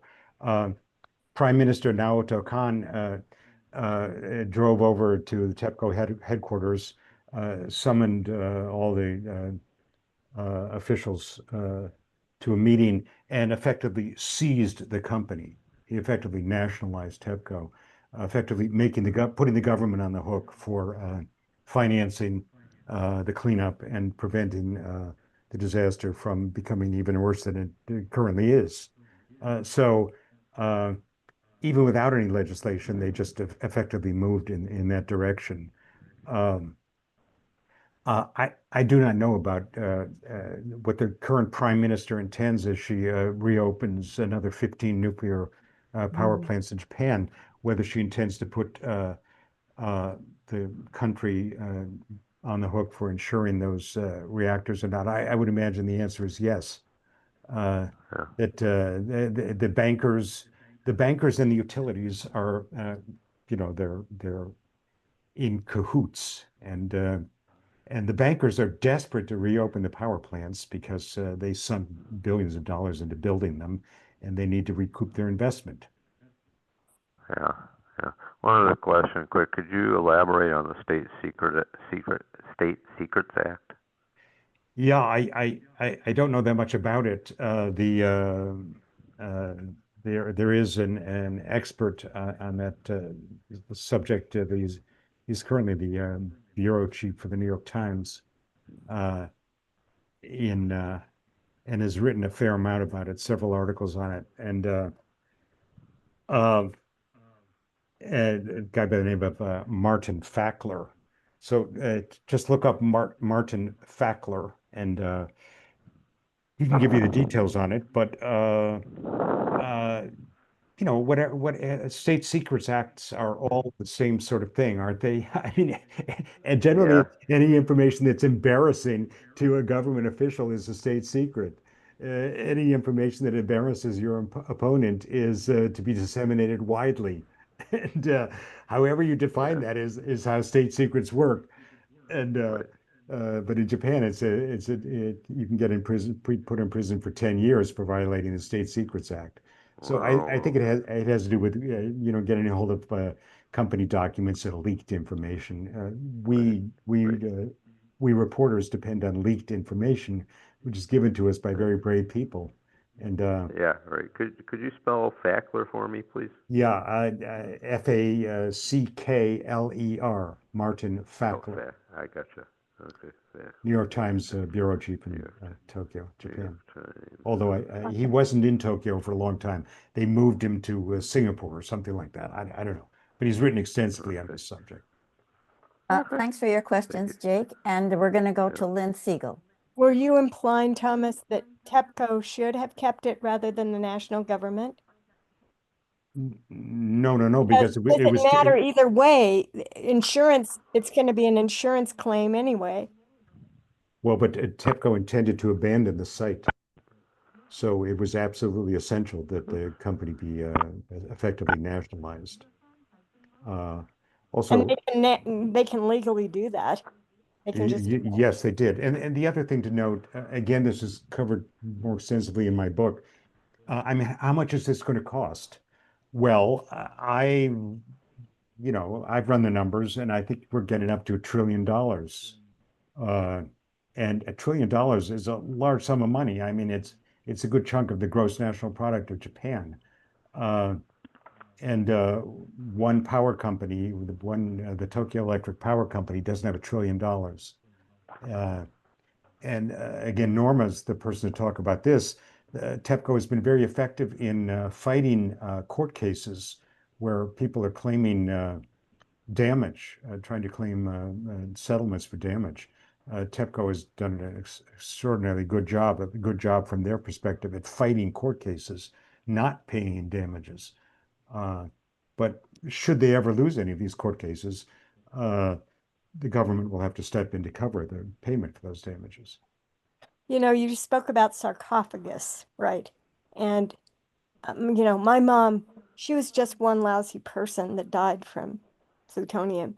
But isn't her life worth $1 trillion? She is to me. My mom to me is. So why does this get to be a numbers figure when it's very personal? Right. Yes. And the fact that you're downwind and you happen to breathe in one particle and there's not enough particles that it's determined that it's harmful enough. Yeah. Indeed. Yeah, this entire conversation can appear bloodless in relation to people dying. I've got a guy from Hiroshima here in my house visiting. To me, it's fascinating that this happened to Japan, that we bombed them, and then they get bombed again by themselves. Yes. There's a Japanese writer who made that observation, that they Yeah. dropped the third time they dropped the bomb on themselves. Mhm. And yeah, why Japan is the least likely of all countries to have invested in GE Mark I reactors. Mhm. It makes no sense whatsoever. And for that, I mean, we could spend an entire evening talking about it, but you would need to deal with this figure Matsutaro Shiriki, and you already had a Jacob Hamlin spoke about this fellow, and he addressed NEIS. Shiriki is a fascinating character, former police commissioner in Tokyo, Class A war criminal after World War II, who then becomes the owner of the largest newspaper in Japan, introduces baseball to Japan, and becomes head of the nuclear energy agency of Japan. And at the same time, he's a CIA agent financed by the CIA to introduce nuclear power into Japan. And he does a remarkably effective and good job at doing so. So, not to sound like a conspiracy theorist, I mean, a serious historian like Hamlin is the guy to consult on these matters. But the CIA had a hand in introducing nuclear power plants into Japan. And um, and again, this chap, Matsutaro Shiriki, is someone to take a look at. So, all these questions are so remarkably intricate and elaborate and interconnected and intertwined and joined at the hip, the elbow, the rib cage, wherever they're joined. And as I say, this is the age in which we live. This is the atomic age. We're in the Anthropocene. We are defined by it. We're defined by all these radionuclides that are in our world, these unstable radioactive elements that could kill us. Any one of us, a particle, could kill us. And there is no threshold. There is no safe limit for radioactive releases. So you can't prove it for my mom. Yes, you can't It's, prove it. and Can't it's prove it. just all these cancers that are probably connected, but we'll never know, or if we know, it'll be, many, many years. Mhm. What's an Argonaut? I Oh, thought Lynn, let us move to another question, if you don't mind. An Argonaut is an ancient Greek thing. It's a reference. it's the golden fleece or The something. golden fleece, you're right. Um, You face a fair number of challenges in order to survive. And the Argonauts, it's a very good story about surviving challenges, which is Thanks, what Thomas. life in the red zone is all about. Thanks a lot. And Thank Lynn, you. we really appreciate your and understand your personal involvement in this. You've been coming here for a long time, and we didn't really understand that. So thank you for letting us know. Um, I raised my own hand because I would talk too much because I get to talk in between people. So I wanted to, I got interested in the question of why, I don't want to put it, what's wrong with Japan? I got interested in this question because um, I, I do believe that spreading out all the radiation among the people of Japan is like a cultural thing where everybody, uh, people are expected to make sacrifices for their nation, and that it's expected that if people are suffering, that it's going to be spread around. And the reason I felt this is I read the book The Postman of Nagasaki by Peter Townsend, and it was a very moving book. And at the end, after the postman was recovering, he actually died not too long ago, and he allowed people to take pictures of his injuries, which I have seen. They are very extensive. He was about a year in recovery after the drop on Nagasaki, and and he has come up in the news lately. But at the end of the book, when Japan was defeated by the atomic bombs, um, there were generals in the uh, uh, national administration, and they wanted to continue the war. Now, I got this from the book, so I don't, I'm telling it from the book, The Postman of Nagasaki, and they wanted to continue the war, and they wanted the Japanese people to sacrifice themselves. They knew that they couldn't win. They wanted to continue the war, and they believed in national sacrifice. And I feel that that might be something that would answer this question of why they are spreading around radiation throughout the country, because it is, could it be that this is something in the culture?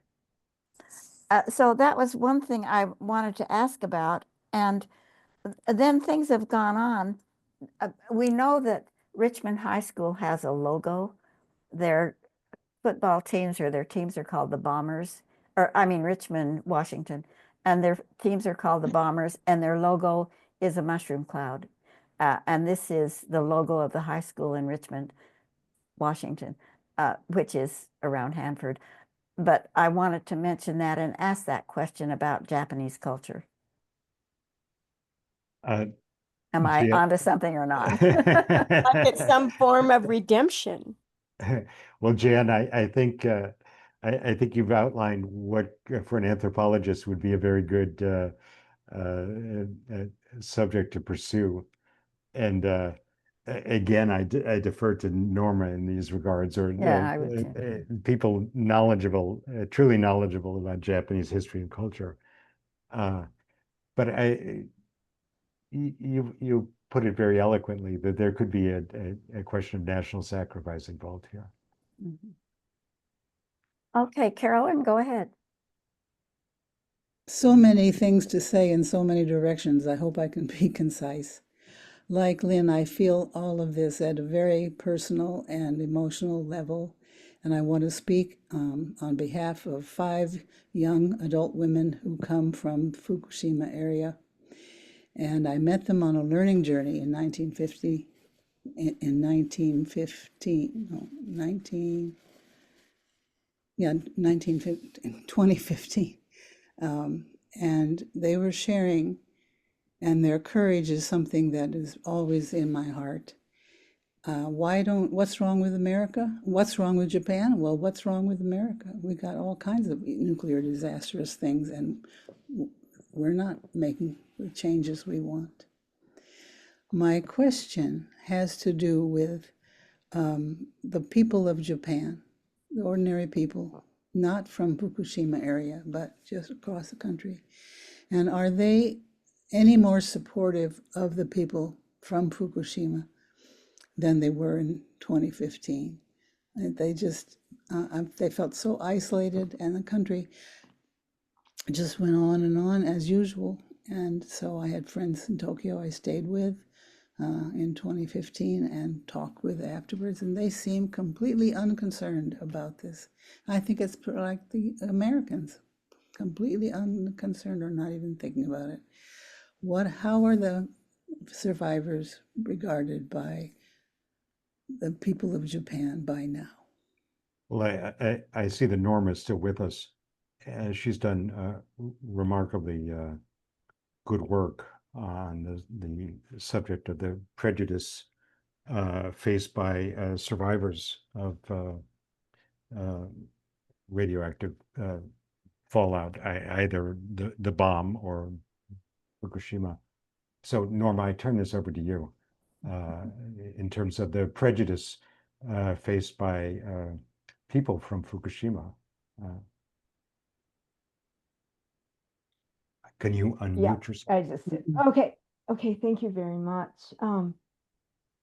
Yes, I mean, that's a fraught question, as Thomas knows, and we could talk about it forever, but it was very clear that the unresolved issue of discrimination from the A bombs quickly was revived when Fukushima happened. You know, there were people who did everything to get their children out of there so there would be nothing in their records indicating that they had been in Fukushima in their childhood. Are they less isolated now? In part because the government along with the largest public relations firm in Japan, Dentsu, have done such a thoroughgoing job of defanging the disaster, making it seem harmless, that in that way, yeah, you can, maybe it's gotten better, easier for people in Fukushima. They themselves had learned from very early on the strategy of self-censorship and mutual surveillance, so that they are not themselves contributing to reputation harm. It's a very ironic. I think of it as a way in which victims are alienated from their victimization, that they can't acknowledge or address the ways they've been harmed by public policy, by national policy. And therefore, everyone, I mean, Thomas has put it, I think, very suggestively, as making the whole country a red zone. That was tried early on, by the way, in insisting on scattering the initial rubble from the disaster all over the country. I think it had the tacit purpose of making all Japanese feel like there was no point in protesting this. They were all being exposed anyway, but this is on a much bigger scale, much more profound scale. So yes, the incapacitating people from thinking about, from learning about, this is very, very true in the schools. There's so many kids growing up in Fukushima today who don't know anything about 2011. This move to incapacitate people from thinking about, from knowing their own history and to thinking about what they can do to protect themselves. Some of them do. Many Japanese, including in Fukushima, really don't want areas opened up and are trying very hard to warn people. And also, well, there's a very, I'll just quote a 17-year-old who, in a speech before the late Pope Francis, talked about how he says to his elders, he was a nuclear refugee to Tokyo with his family. He says that we don't want you to die ahead of us without having told us exactly what you've done, so we know what to look out for. It's a very powerful moment.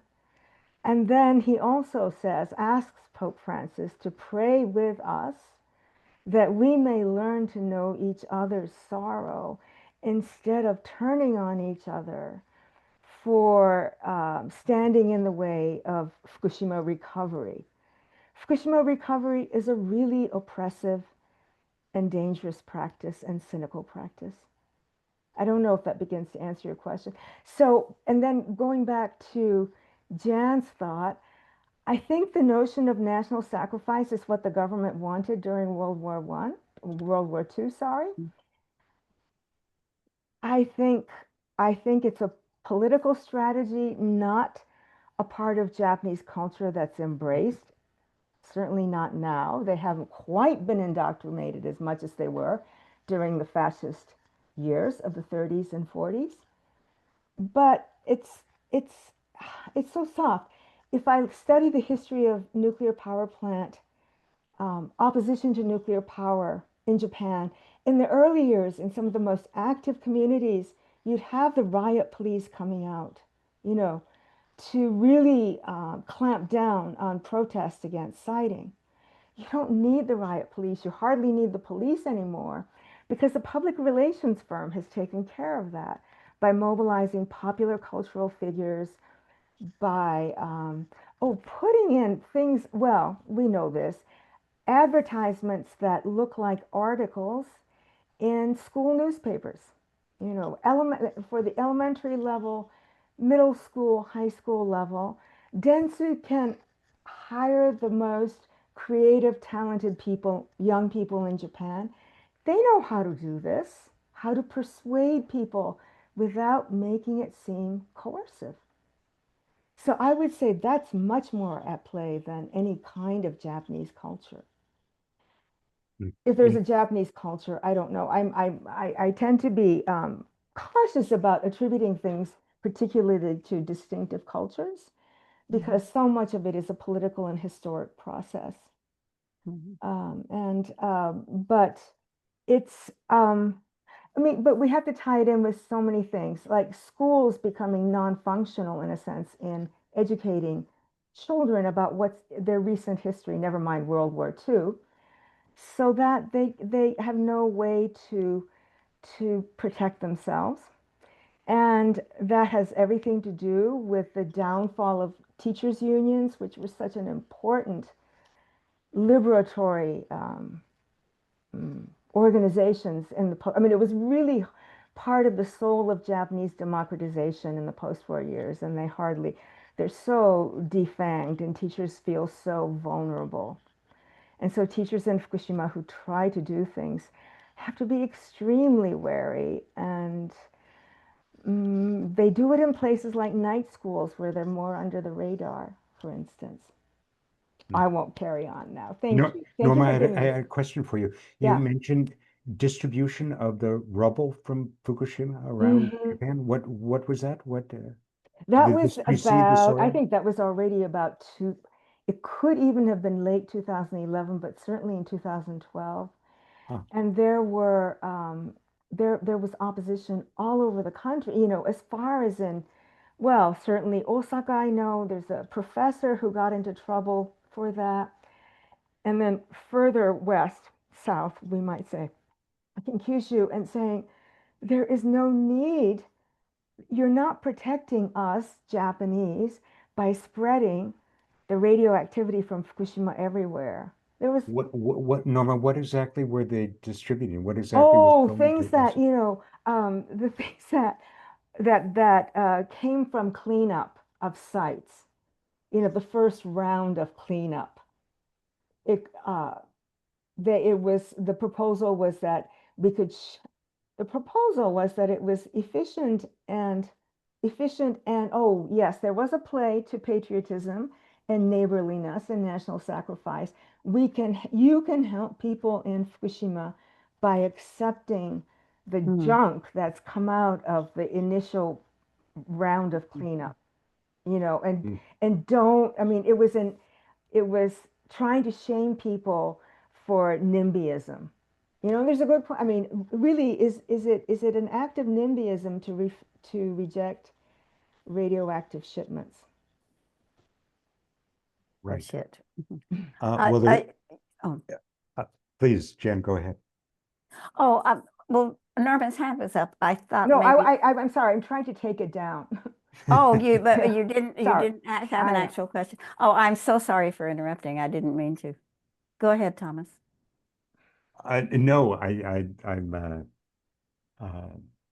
could listen to Norma discuss these subjects long into the night, and all of her advice on I will regret having made my quip about Japanese character and culture and so on, because these questions are far deeper and Yeah, more they're true. serious than Very any nuanced. earlier quip might have led one to believe. This is all NIMBY. This is all NIMBY. The tritium that's going into the ocean. It's everyone's problem. It's not Japan. Yeah, I agree with you. I just wanted to draw a parallel in the United States because we have built a housing unit or a housing place around Rocky Flats, and the people who bought houses there were not told that about the radiation in Rocky Flats, And then Treasure Island, outside of San Francisco, there are houses and dwellings there that are radioactive because radioactive junk was dumped onto Treasure Island. And there's another place in San Francisco called Huntington Beach, where the area is radioactive, but they don't tell people, and people buy houses there. And I'm sorry to keep talking, but when I was passing out my flyers for this event, I told people this is going to be about Fukushima, and they said, "What was Fukushima?" You know, and I thought, oh, how soon we forget. Ace, please ask your question or comment or whatever. Yeah, thanks. I just had one quick question. My wife and I read your book, and we thought it was excellent. Does Japan sell radioactive food outside of their country to countries that would accept a higher level, including ours? Mm-hmm. Yeah, well, after the disaster, a large number of countries banned food from Japan, and China among them, and the Philippines and so on. So Japan has been trying to reverse those bans on selling of food from Japan. Something that I discovered while I was there in visiting the radiation laboratories that were set up by various citizen scientists was that food imported from Europe was often considered too radioactive to be distributed and sold in Japan. Yeah. You know, particularly from Northern Europe, the Arctic, and so on. And once again, we've had those descriptions from Kate Brown of the blueberries that are sold in the United States that are radioactive. They come into the country via Canada, and they're actually from Ukraine.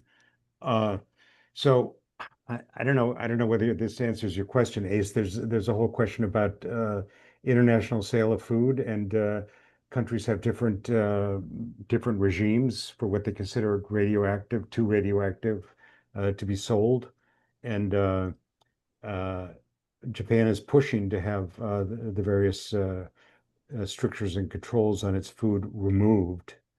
And of course, the United States they have a limit of, Japan has a limit of 100 becquerels per kilo. The United States has a limit of 1,200 becquerels per kilo. So probably a fair amount of food that we consume in the United States would not be considered acceptable in Japan. Right. So it's the stuff in between the two that I was thinking about. Yeah, there's a lot of stuff in between the two.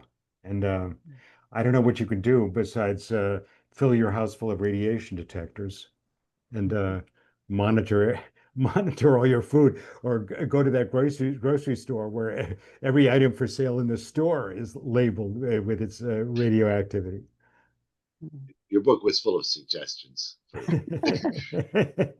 Yeah, my son gave me a Geiger counter for Mother's Day. Oh, Mary Beth, you know, it's 3 after the hour, and we can't say no to Mary Beth. Go ahead, Mary Beth. Oh, thank you, Jan. I just wanted to bring up, in relation to the selling of food, Fukushima, Beyond Nuclear and Eon and let's see who else. Well, Kim Roberson joined together after Fukushima happened and started the Fukushima Fallout Awareness Network, FAN, and we are still working on trying to get the FDA to acknowledge that our food is totally, our food standards, they're really guidelines, they're not even legally enforceable, are way too permissive, and that we do regularly get food here that's sold that would be too radioactive to be sold in Japan, and it's also served to the military. I just wanted to bring that up. And there was a big scare recently with a radioactive shrimp from Oh, yeah. supposedly from Indonesia, but since it was cesium and that comes from reactors, we're wondering how it got to Indonesia. So anyway, there's more of FAN has a presence on social media and you can find more information that way. Thanks. I thought you said tritium, Thomas, for Oh. water. Oh, yeah. Oh for yeah, water. tritium water, but cesium in the shrimp. Right. Well, it's not just tritium that's being released from Fukushima. There's 62 radionuclides. Cesium is being released also, as well as strontium and other things. Um, the Japanese want us to pay attention only to tritium, but that's because they haven't actually taken an inventory and do not know what is in those tanks there. And there's no Um, way to trace like this to Indonesia, like the cesium in Indonesia with the shrimp population.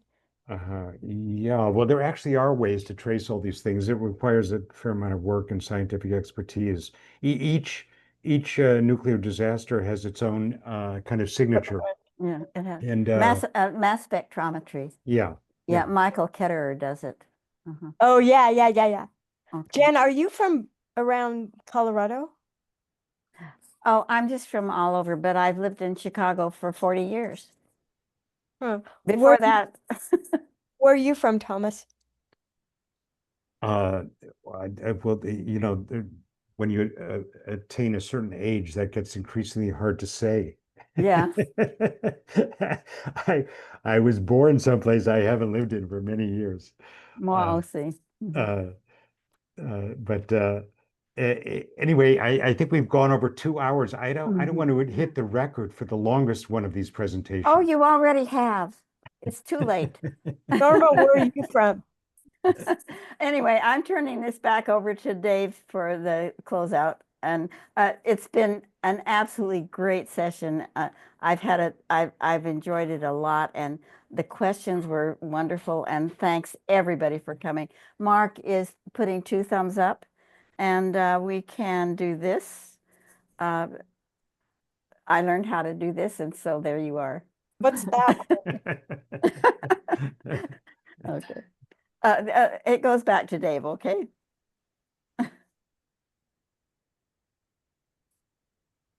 Okay, well, Thomas, thank you so much. This is what Night with the Experts is exactly designed to do, is to generate conversation, cross conversations, get questions answered, people sharing information.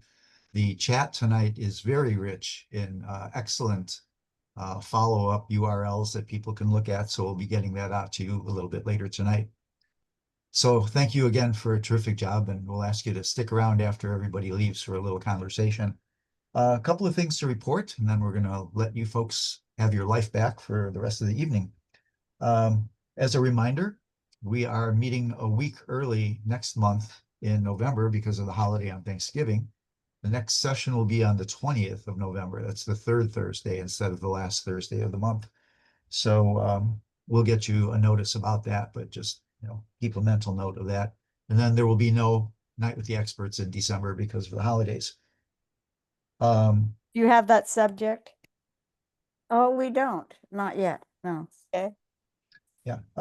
Sure you'll do. For those of you who are from Illinois, I just want to give a quick report. Not a good news report, but you should know this. We have been fighting the last 3 days in the Illinois legislature to preserve our nuclear moratorium. And yesterday, the House of Representatives here voted to repeal it. It was supposed to go to the Senate today. They met after 12 noon, and we have not received any word yet as to whether they have approved it as well. This is really unfortunate. We've had this moratorium since 1987. We know that other states are actually fighting to preserve their moratorium. And last month's Night with the Expert, we actually did a presentation on nuclear moratoria. So it's not good news, but it's not over. We do know that the governor is very much in favor of repeal, but we are still urging people to send in messages to his comments website and letters and postcards to the governor's office, as well as phone calls, to not allow more nuclear in Illinois. So simple message. So again, thank you all for attending tonight. Keep in touch with us. We will keep in touch with you for sure. And look forward to seeing you and friends that you would bring next month when we do our final night with the expert for the year. So thank you, Thomas. Thank you, Norma, and all of you who contributed to a really lively discussion tonight. So be well, do great things, raise hell. Thanks so much for everyone putting it on. Thank you, Lynn, for your Thanks, Lynn, for being with us contributions. and for sharing. Yeah. Thank you. It was so good to learn about Thomas and Norma. Amazing. Thank you.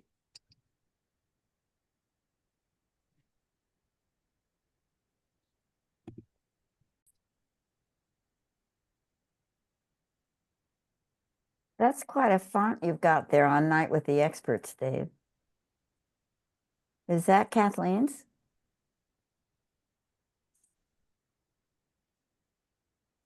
It's just the font, you know. It's kind of cute.